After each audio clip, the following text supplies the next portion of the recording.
For the seventh year in a row, Isabel Reed turned down my marriage proposal. That same night, I got the surprise notification, an engagement announcement for her and my best friend. I didn't bother with questions. I just threw every gift she'd ever given me into the trash. On the day of her engagement party, I was on a flight to New York. As I boarded, a message from her buzzed on my phone. "Leo, where are you? Everyone's waiting." A bitter smile touched my lips.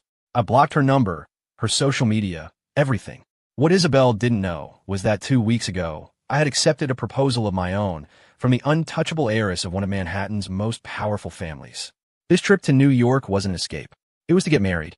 I switched my phone to airplane mode and let out a long, slow breath. 7 years. How many 7 years does a person get? Isabel was the golden girl, the daughter of a tech mogul, a princess born with a silver spoon. And I was just some kid from a small town in Ohio.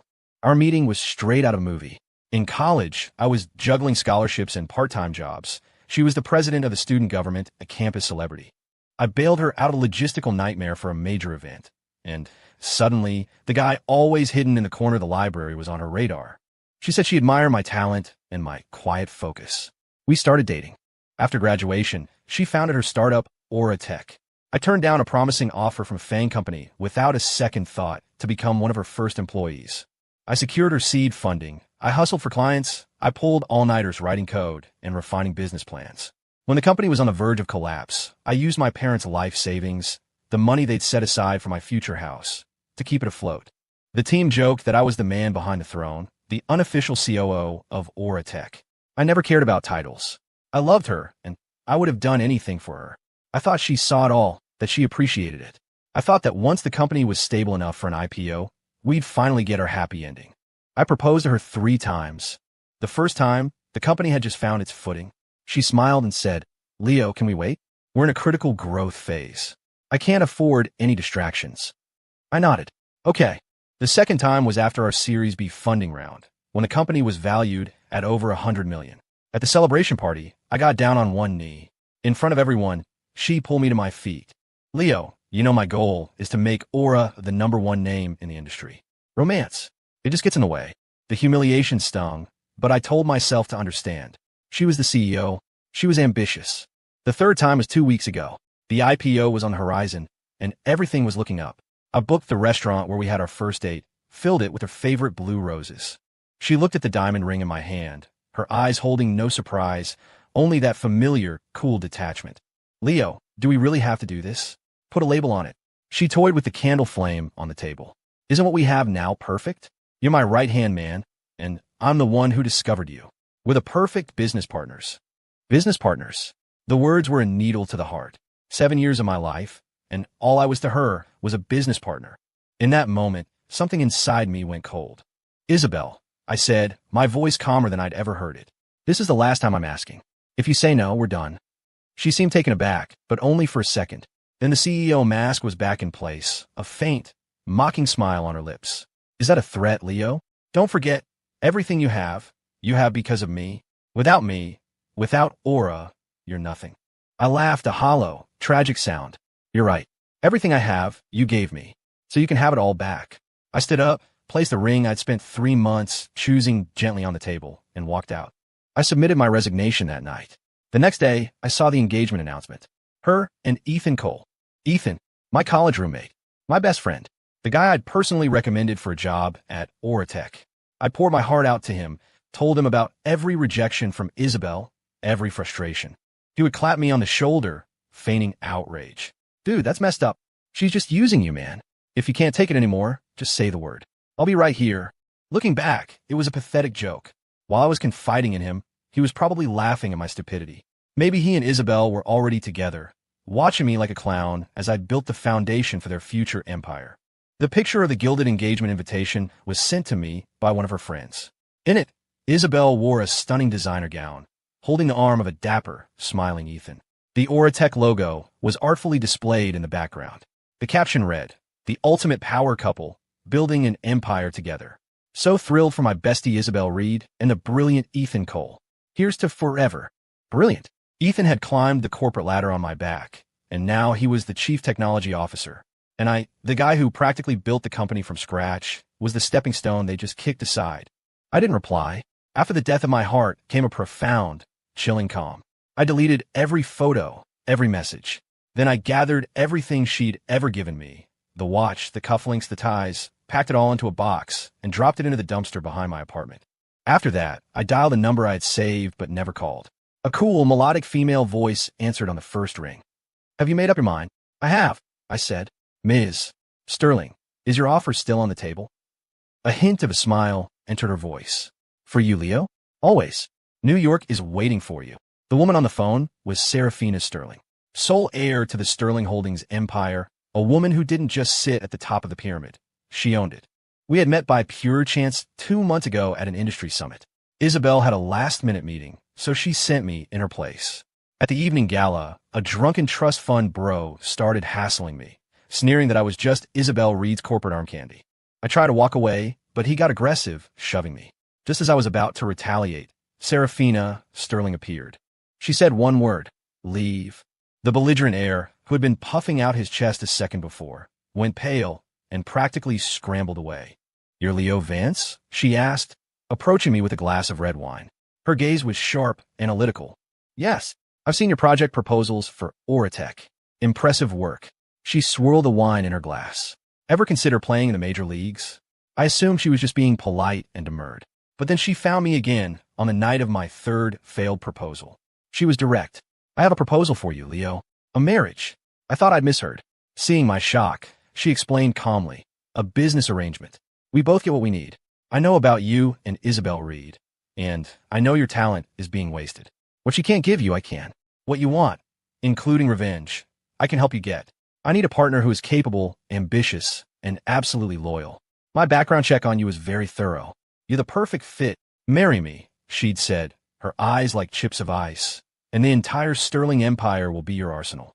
Her eyes were like polished steel, cool, rational, and radiating an authority that was impossible to question.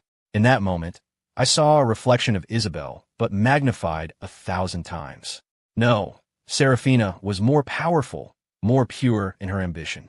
Isabel coated her ambition in a thin veneer of affection. Serafina wore hers like a crown. "I need time to think," I told her then. Now, I didn't.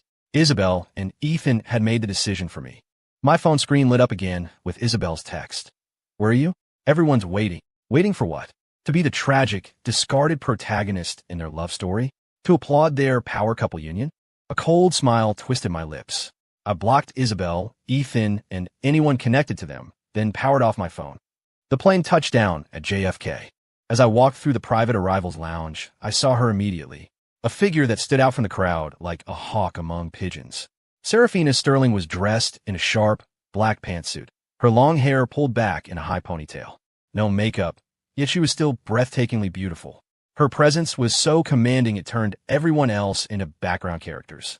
She saw me, and the corner of her mouth lifted in a slight smile as she walked toward me. "Welcome to New York, my fiancé." She reached out and took my suitcase from my hand, as if it were the most natural thing in the world. "From now on, your war has begun." I looked at her and nodded.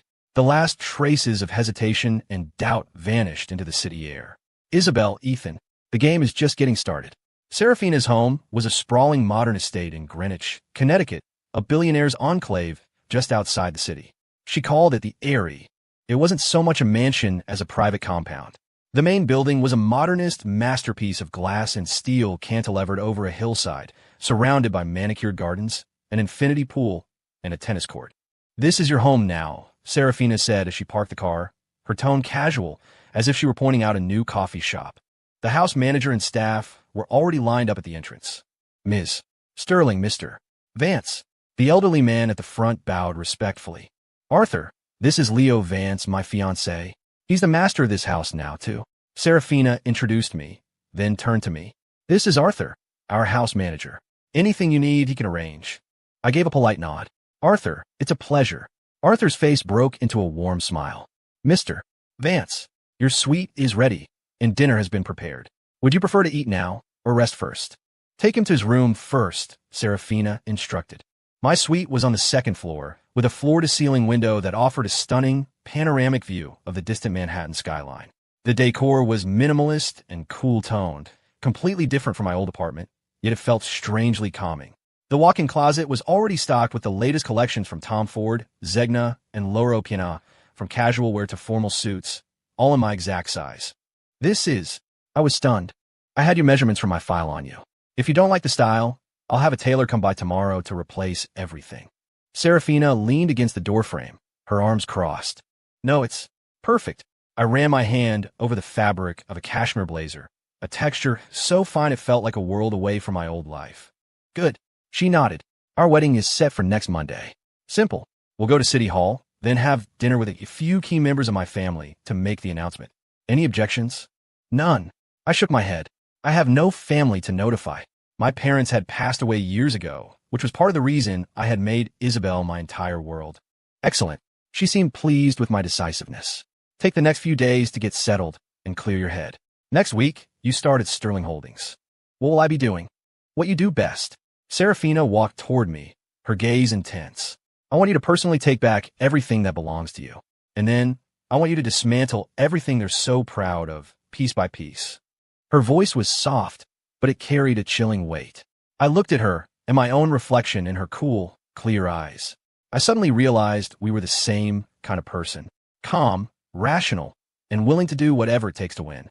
The only difference was that she was born with the power to write the rules of the game, and I was the one who'd just been written out. But now, she was handing me the pen. Okay, I heard myself say, my voice steady. That night, we had dinner together.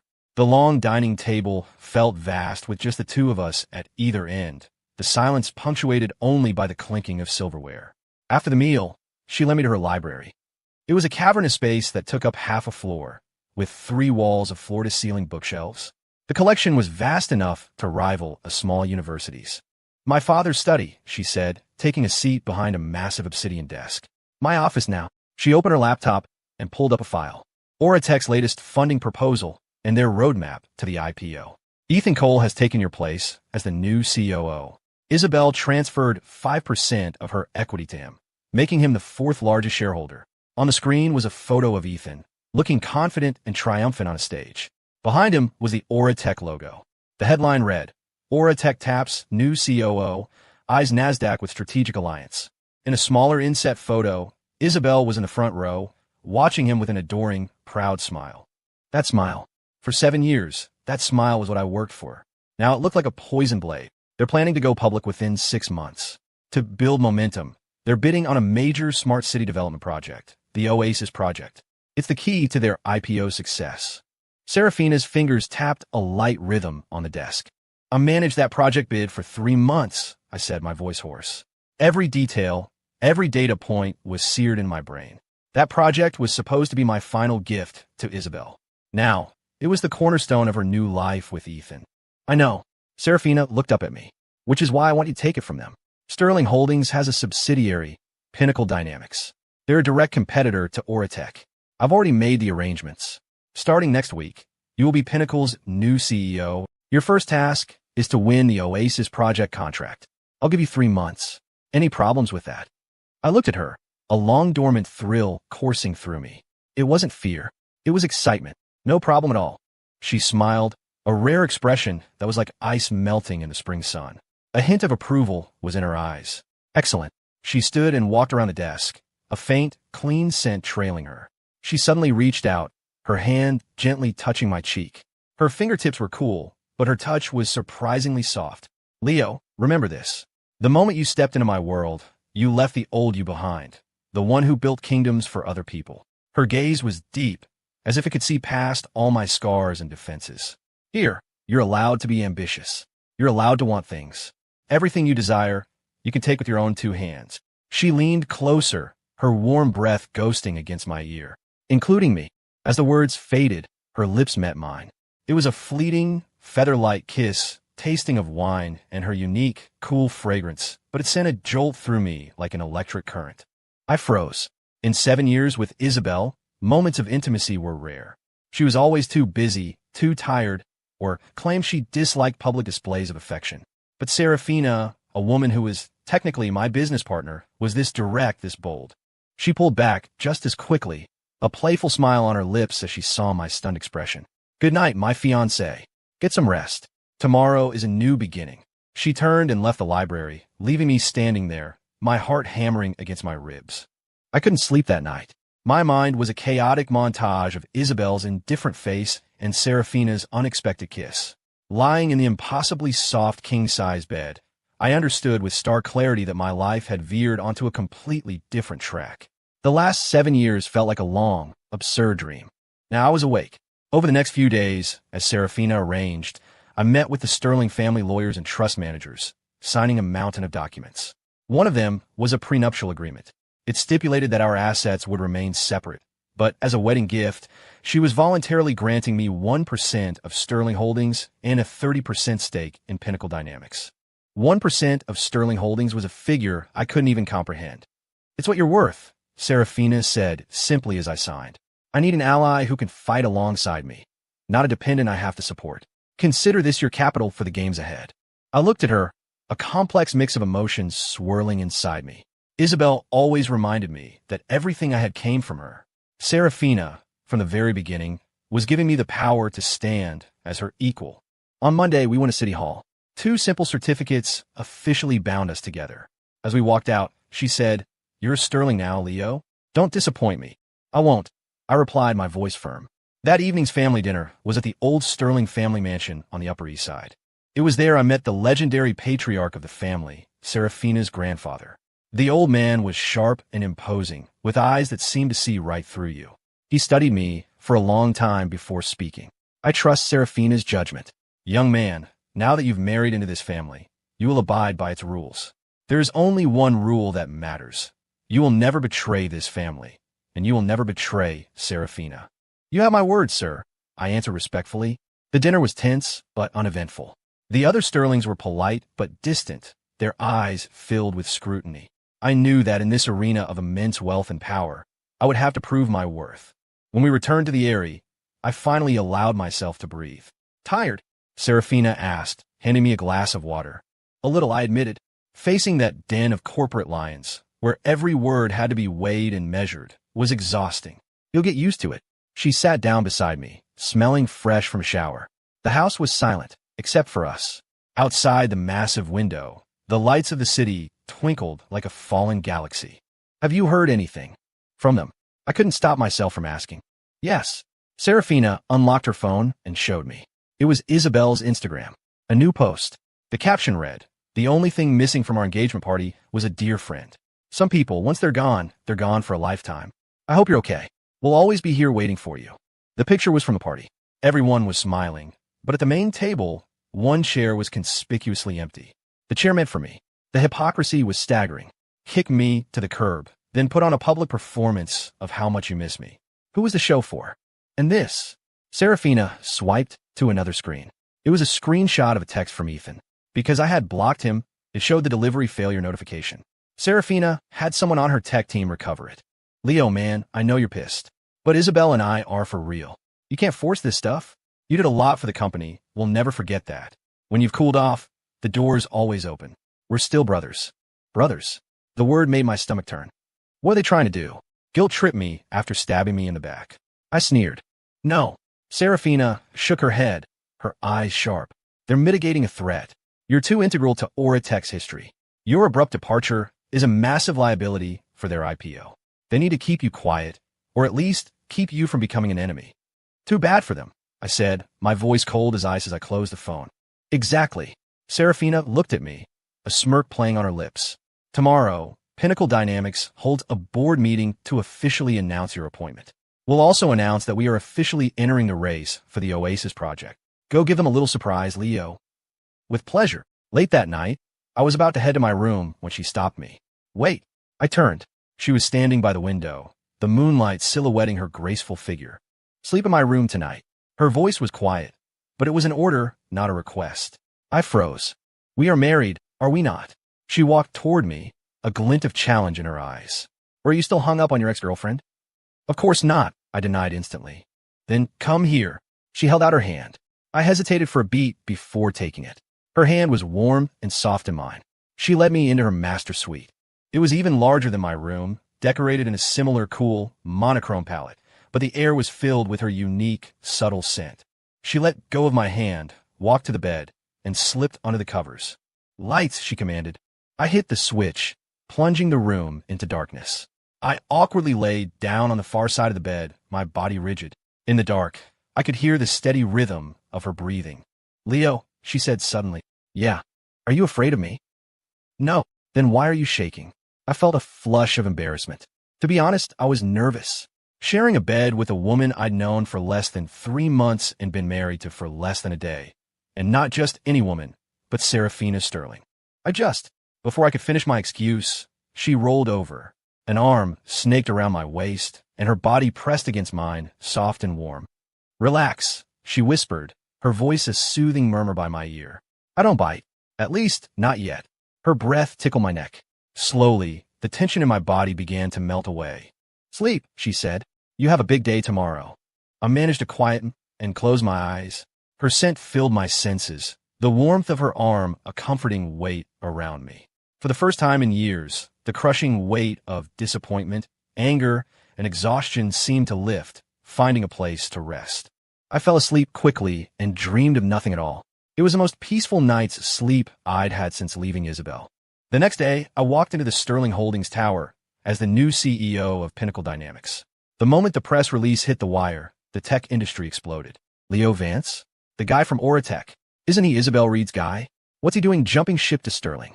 And as CEO? I heard he resigned a few weeks ago. Never thought he'd land on a battleship like this. This is going to be good. Pinnacle and Aura are already arch rivals. Poaching Vance is like sticking a knife right in Aura's heart.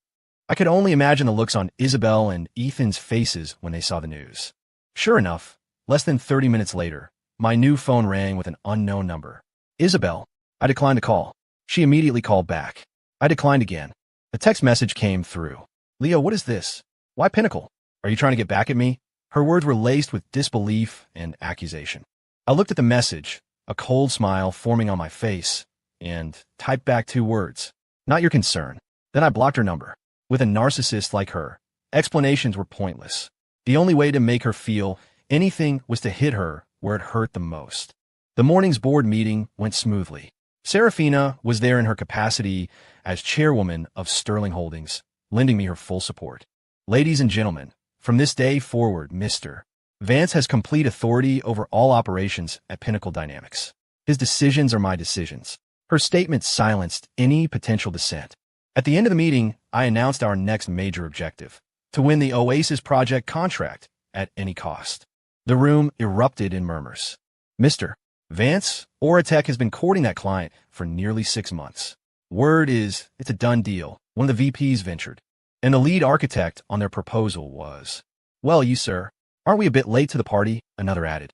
I scanned the room, seeing the doubt and speculation in their eyes, and smiled faintly. Precisely. Because I designed their proposal, I know its every strength. And more importantly, I know its fatal weakness. I walked to the whiteboard and uncapped a marker, quickly jotting down several key terms. Aura's proposal is built on a centralized data processing core. It's elegant in theory, but in practice, it presents massive security vulnerabilities and unsustainable operational costs.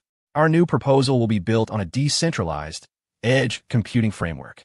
For the next 30 minutes, I broke down the 2 approaches, comparing them on technical architecture, cost efficiency, security protocols, and future scalability. The boardroom fell silent, every person captivated by the clarity and expertise of my analysis. "Aura's proposal," I said, capping the marker and turning to face them, "was the Trojan horse I built for them." I paused, letting the words sink in. And now is the perfect time to open the gates. After the meeting, Serafina stayed behind. "A very impressive performance," she said, leaning against her desk with a smile. "That's just the beginning." I walked over to her, adjusting my tie. "They think they have my masterpiece. They have no idea it's laced with poison." "I like this confidence," Serafina said, reaching out to smooth an imaginary wrinkle on my collar. "But a good plan isn't enough. The key stakeholder on this project, the director of the city's tech initiative, Marcus Thorne, is an old-school operator. He's tough to win over." "I know him," I nodded. "He's a collector of fine art and antiques. Has a particular fondness for original Tiffany lamps." "Oh." Serafina raised an eyebrow, a flicker of surprise in her eyes. "You've certainly done your homework. 7 years with Isabel taught me a thing or two about catering to people's tastes," I said with a self-deprecating laugh. "That wasn't a skill, Leo. That was a burden," Serafina said suddenly. I paused. She looked at me, her eyes seeing more than I wanted them to. You don't have to cater to anyone anymore. From now on, they will learn to cater to you. She paused, then continued. I'll handle Marcus Thorne. There's a charity gala next week where he'll be an honored guest. I'll acquire something I know he wants and use it as our introduction. All you need to do is prepare your proposal. Show up and blow him away with your competence. I looked at her, a wave of warmth spreading through my chest. This feeling of being unconditionally trusted and supported was entirely new to me. Done, I said, my voice full of conviction. For the next week, the office became my home. I pushed the Pinnacle Dynamics team to their limits, working day and night to perfect the new proposal. A current of high-stakes, high-energy excitement electrified the entire company. And nearly every day, Serafina was there, sitting quietly on the sofa in my office, managing her own empire while I managed mine. She never interfered, but if I forgot to eat, she'd have food delivered and watch until I finished. If I fell asleep at my desk, I'd wake up with a blanket draped over my shoulders. One night, deep past midnight, I put the finishing touches on the presentation deck and stretched, my back groaning in protest. Only then did I realize she was still there, asleep on the sofa. Her long eyelashes cast soft shadows on her cheeks. In sleep, the sharp edges of her authority softened, revealing a quiet vulnerability. I moved to take off my suit jacket and cover her with it. The moment I got close, her eyes fluttered open. Finished, she asked, her voice husky with sleep. Yeah. Did I wake you? No. She sat up. Is the proposal ready? It is. I handed her my laptop. She reviewed it carefully, page by page, her expression focused. When she was done, she closed the laptop and looked at me, her eyes filled with undisguised admiration. Leo, you're a genius. You're exaggerating. I actually felt a little bashful under her praise. I don't give compliments lightly. She stood up and walked toward me. This proposal is airtight. Oratech doesn't stand a chance. She was standing so close, I could smell the faint, clean scent of her hair. The bright office lights made her eyes glitter like black diamonds. The atmosphere shifted, charged with a new energy. On an impulse I didn't fully understand, my hands went to her waist, pulling her closer. Her body tensed for a second, but she didn't push me away. I lowered my head and kissed her. This was nothing like the fleeting kiss in the library. This was possessive, demanding. I wanted to confirm that what was growing between us was more than just a business alliance. After a moment of surprise, she responded, her arms wrapping around my neck, her kiss turning just as fierce and passionate as mine. The only sounds in the office were our ragged breaths and the frantic beating of our hearts. I don't know how long it lasted, but when we finally broke apart, we were both breathless. Her cheeks were flushed, her eyes hazy with desire. The cool, collected CEO was gone, replaced by a stunningly sensual woman. It seems, she said, her voice a husky whisper as she licked her lips, which were slightly swollen from my kiss, that you are fully prepared.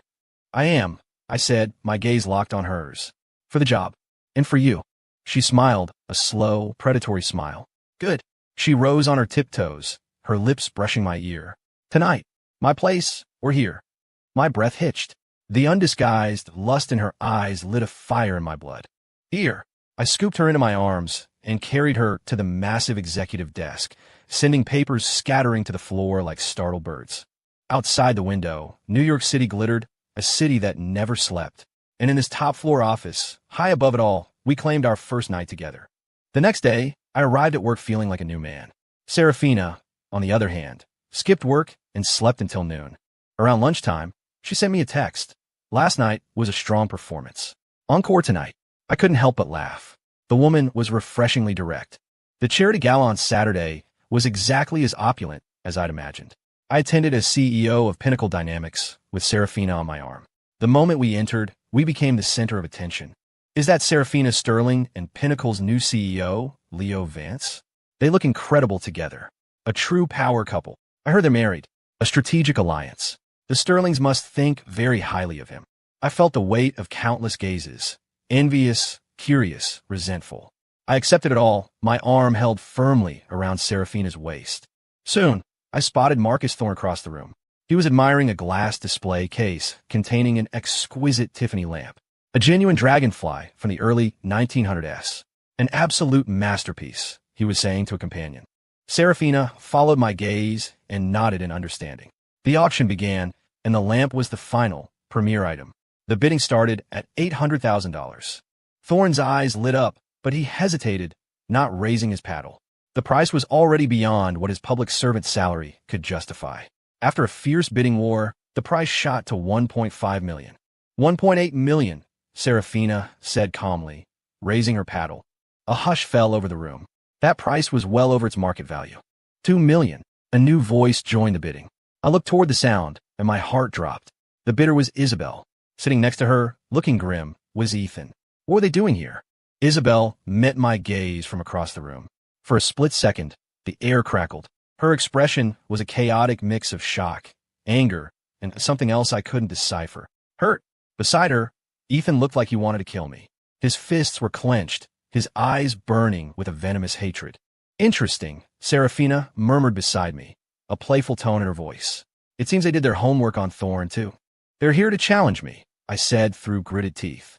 Then let's play. Serafina raised her paddle again. $2.5 million. She just raised the bid by $500,000. The room gasped. Isabel's face went white. Oratech might have a high valuation on paper, but their cash flow was notoriously tight. $2.5 million was an astronomical sum for her to spend on a whim. She looked at Ethan, who shook his head almost imperceptibly. With a look of defeat, Isabel lowered her paddle. $2.5 million going once, going twice. Sold. To Ms. Sterling, the auctioneer cried.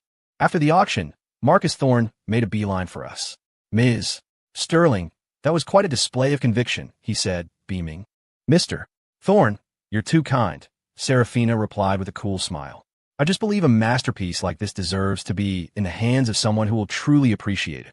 She then handed the velvet lined case containing the lamp to him. A small gift. Please don't refuse. Thorne's eyes nearly popped out of his head. I couldn't possibly.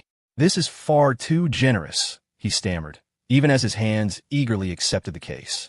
Nonsense, Serafina said dismissively.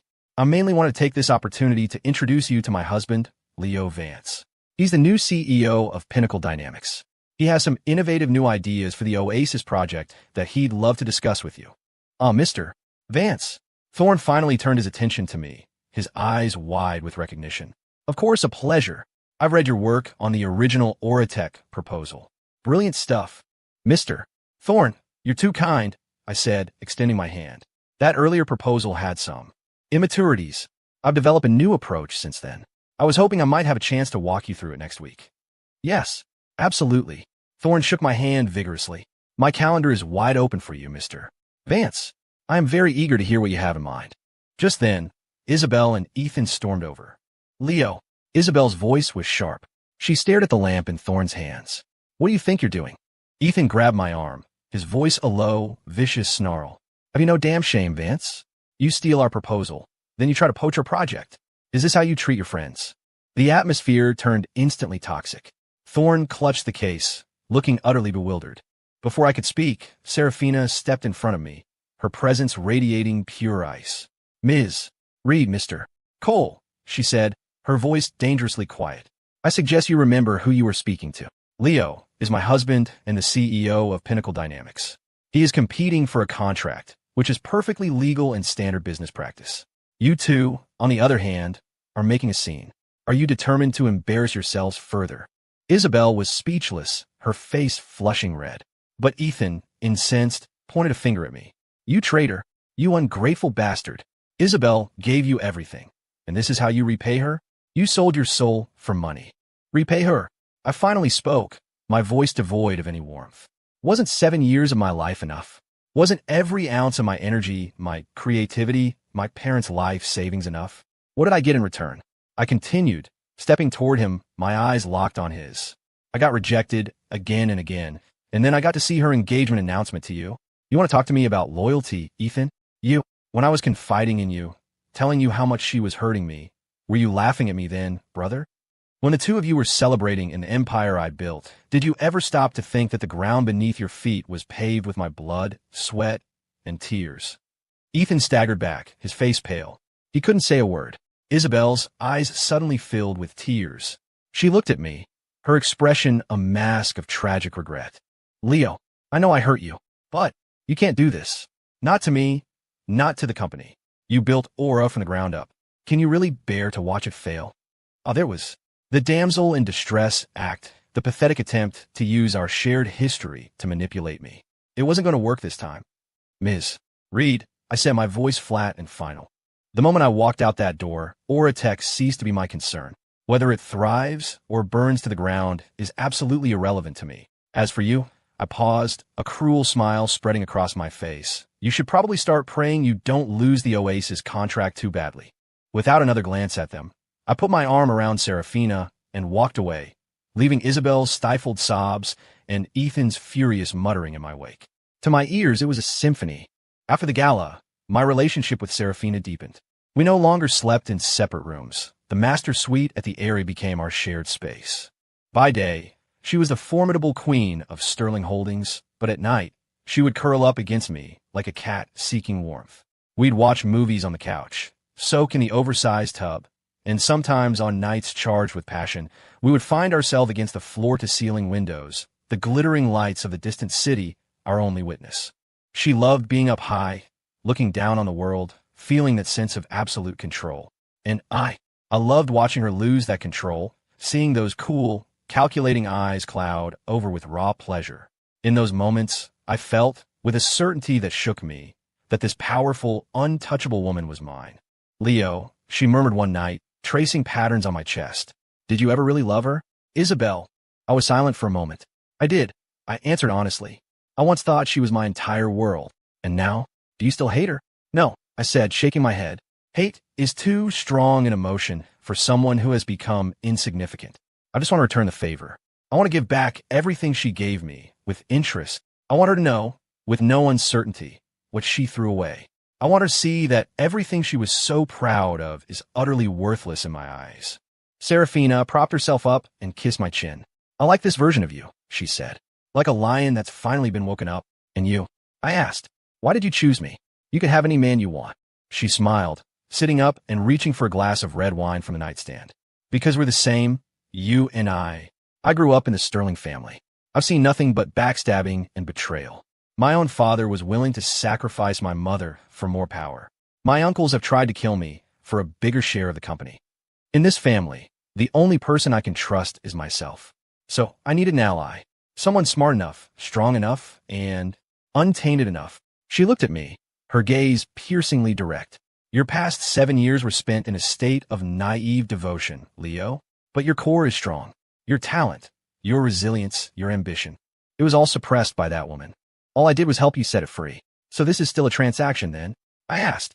It started that way, she admitted, taking a sip of wine. But now, she leaned down, her lips brushing my ear.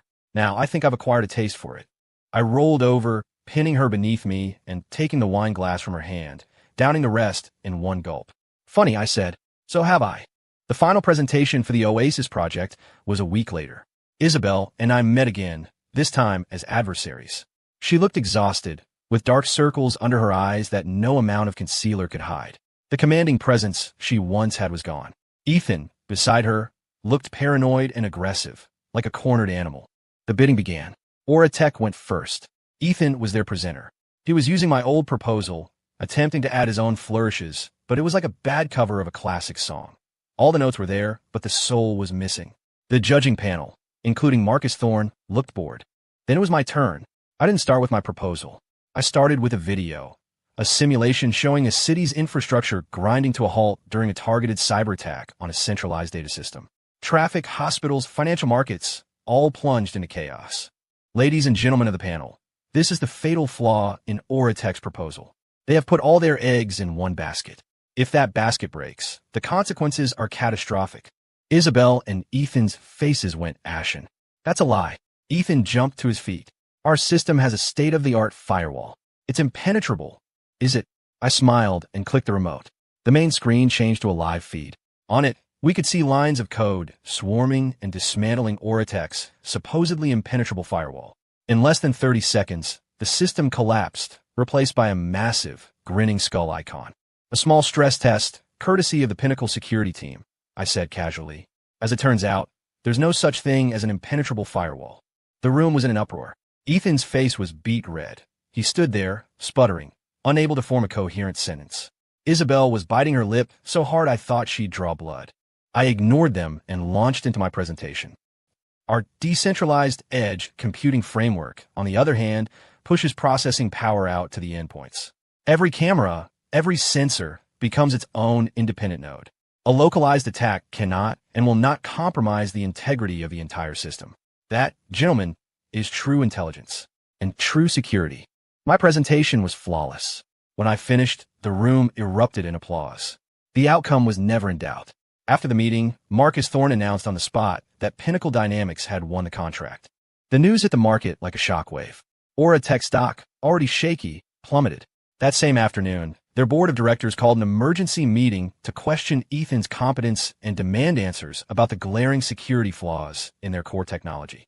I, on the other hand, was with Serafina in the private theater at the Aerie, watching a movie. "That was a decisive victory," she said, feeding me a strawberry. "That was just the appetizer," I replied, catching her fingers with my lips. "The main course is yet to come." Winning the Oasis project sent Pinnacle's reputation and stock price soaring.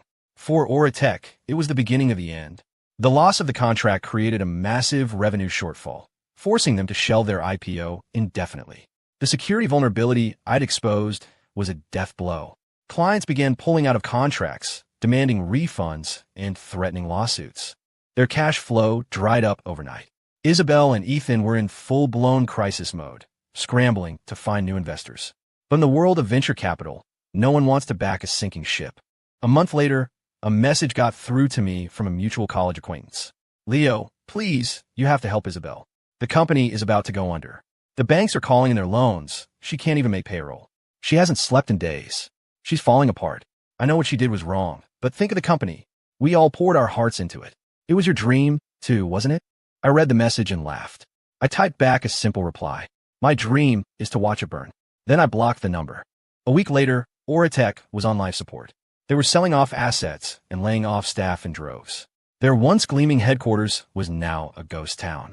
Isabel and Ethan's power couple relationship had fractured under the pressure. I heard they were fighting constantly, each blaming the other for the disaster. Their great love story had become a bitter, pathetic joke. Then late one night, I got a call I never expected. It was Isabel calling from the landline at her office. Her voice was a ragged, exhausted whisper. "Leo, it's me. What do you want?" I asked, my voice flat. I was wrong," she sobbed. "I never should have said no. I never should have chosen Ethan. I regret it, Leo. God, I regret everything. Please," she begged, "just give me another chance. Give the company another chance. I'll do anything. Whatever you want, I'll give it to you. Just please, save the company." Listening to her grovel, I felt no pity, only the cold, satisfying thrill of victory. "Are you sure about that?" I said slowly, letting the question hang in the air. "Anything I want. Yes. Yes," she answered without hesitation. "All right then," I said with a humorless laugh. "Come to my hotel. Now." I gave her the address and room number of the cheap hotel I'd stayed in right after I left her. There was a long silence on the other end. I could feel her shame and humiliation through the phone. "What's wrong? Having second thoughts?" I taunted. "So much for your sincerity. I'll be there," she finally choked out. I hung up, a cruel smile spreading across my face. Did she really think this was her chance at redemption? No, this was the final, most exquisite act of her demise. I never went to the hotel. I had my assistant book the room under my name and install a hidden camera. Then I sat back in the library at the Aerie, watching the live feed on my laptop. "Wicked," she said with a smile, though her eyes shone with excitement. "I had a good teacher," I replied, pulling her close for a kiss. 30 minutes later, Isabel appeared outside the hotel room. She had clearly tried to make herself presentable, wearing a tight black dress and a full face of makeup that couldn't quite hide her exhaustion. She took a deep breath and pushed the door open. The room was empty. She stood there, bewildered. Suddenly, the TV on the wall flickered to life. My face appeared on the screen. I was sitting in my chair at the Aerie, the glittering skyline of Manhattan behind me. "Leo," she whispered, staring at the screen in disbelief. You're not here. Why would I be?" I leaned back, an amused smile on my face. "Did you really think I was still interested in you, Isabel?" The color drained from her face. She finally understood. She had been played. You bastard," she shrieked, her body trembling with rage. "Am I?" I laughed. "Or did you forget what you did to me? You used me. I was your workhorse, your stepping stone. I built your empire with my bare hands while you planned your future with another man. And now that your little empire is crumbling, you think you can crawl back? Offer your body in exchange for a bailout?" You really do have an inflated sense of self-worth. Every word was a perfectly aimed dagger. She swayed on her feet, clutching the doorframe for support. She opened her mouth, but no words came out. Only tears streaming down her face. Don't bother crying, I said coldly. Your tears are worthless to me now. I just called you here tonight to show you something. I switched the feed. The screen lit up with a video montage. It began with Serafina and me at City Hall, holding up our marriage certificates. Then it cut to the Sterling family dinner, her grandfather giving me his nod of approval. Next, my appointment as CEO of Pinnacle, commanding a boardroom. Then, the charity gala, Serafina and I looking like royalty, while she and Ethan looked like pathetic fools. The final scene was a shot of Serafina and me, locked in a passionate kiss in my new office at Pinnacle, an office with a desk and a view that was strikingly similar to her old one. Isabel stared, her face turning a deathly shade of gray. Everything she had ever been proud of, her status, her company, her looks, was pathetic and insignificant next to the world I now inhabited. The man she had discarded like trash was now standing at a height she could never hope to reach, with a woman she could never hope to be. This was the ultimate punishment. Do you see it now? My voice came through the speakers, cold and relentless. This is my life. Do you regret it, Isabel? Do you regret throwing me away for a worthless coward and your own pathetic ambition? No, please stop. She covered her ears and sank to the floor, her body racked with sobs. I'm not finished. I raised my voice. I want you to understand exactly what you lost. You love being a CEO, don't you? Love being in control? Well, now you get to feel what it's like to have nothing. Or a tech. I'm going to acquire it for pennies on the dollar and dissolve it completely. Its name will be erased from history. As for you and Ethan, you'll be saddled with crippling debt. Every asset you own will be seized. Your perfect romance will rot away under the weight of your mutual failure. You'll become nothing. This, I said as she stared at the screen with dead eyes, is the ending you deserve. I cut the feed. The screen went black, leaving her alone in the silent room with nothing but her despair. Leaning back in my chair, I let out a long, slow breath. 7 years of resentment finally evaporated, leaving behind a quiet, satisfying peace. Serafina came up behind me, wrapping her arms around my shoulders. Feel better? I do. Good, she whispered in my ear. Now let's get down to business. The next day, Pinnacle Dynamics announced a hostile takeover bid for the failing Oratech. The offer was insultingly low, but Isabel and her board had no choice. It was either accept the offer or face bankruptcy and liquidation, which would be far worse. Weeping, she signed the papers. On the day of the final transfer, I went to the Aura Tech offices. The place was nearly empty, a husk of its former self. I found Isabel in the CEO's office. She sat in her old chair, her face a mask of defeat. You won, she said, her voice hollow. This was never a competition. I walked over and looked down at her. This was just me taking back what was mine. I tossed a folder onto the desk in front of her. That's your termination notice. Ethan's is in there, too.